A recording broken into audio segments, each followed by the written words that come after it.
Assalomu alaykum. Ishga marhamat. Kunlik maosh 100 ming so'mdan 500 ming so'mgacha. Ish turi O'zbekiston logistikasi, dispetcherlik.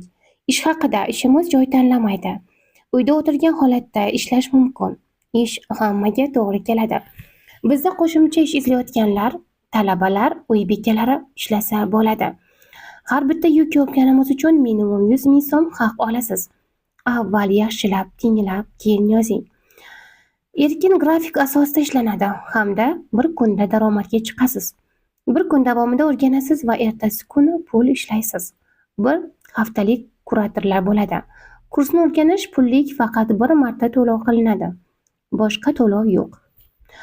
Kurs narxi hamyonbop, o'zimiz ish bilan ham ta'minlaymiz. Talablari: telefon bo'lsa bo'ldi, o'zbek tilida ravon gapirish va chet tilini bilish talab etilmaydi. Marhamat, agar sizni ushbu ish o'rni qiziqtirsa, bizga bemalol murojaat qilishingiz mumkin.